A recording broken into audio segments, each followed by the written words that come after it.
By itself, Smith and Carlos's 2-minute, completely silent protest offers rhetoricians enough to fill a lifetime of research projects.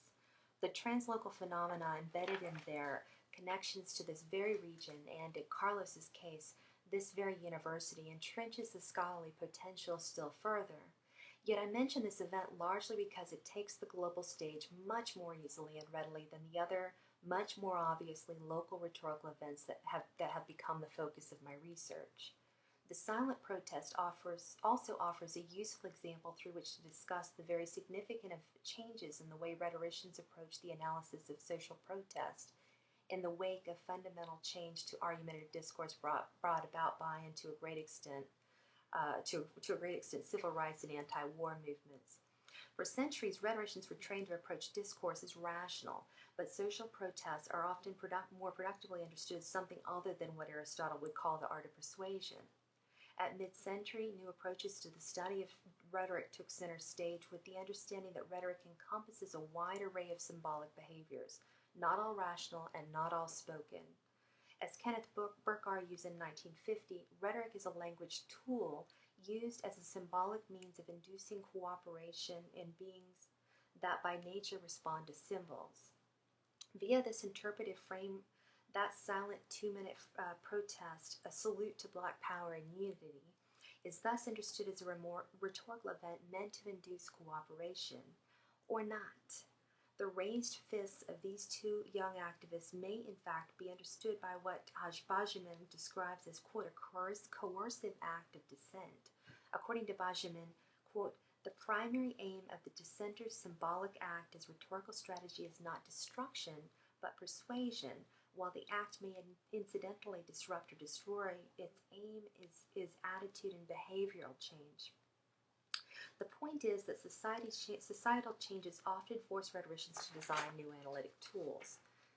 But it was not actually John Carlos who drew me to this project, as fascinating as I find that story and as familiar as that image has always seemed. In truth, I'm much more interested in rhetoric for the rest of us, rhetoric at the margins generated and circulated among ordinary people in everyday local contexts, for audiences that can never come anywhere close to the 400 million that Carlos and Smith reached during that televised moment in Mexico City more than 40 years ago. As historians have argued elsewhere, all history is local. In politics, we learn all politics is local. Increasingly, critical race theorists are telling us that racism is locally enacted and perpetuated, leading some rhetoricians to conclude that it is only at these local levels that a coercive act of dissent that, like the one that Benjamin describes, might yield the desired attitude and behavioral changes that are its aim.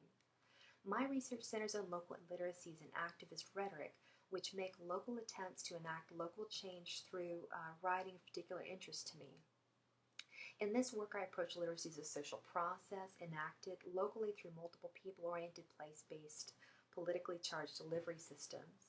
Increasingly, my research is driven by questions concerning the historical development of rhetoric among individual writers enacting change in local context. So my core research questions then become, what does it take to be an agent of change in local context, and how does the creation and circulation of text text function to enable social justice in local contexts and over time? My own approach to studying text use and production in these local contexts draws on together both rhetoric and literacy studies. So maybe I'll take a moment to define my terms.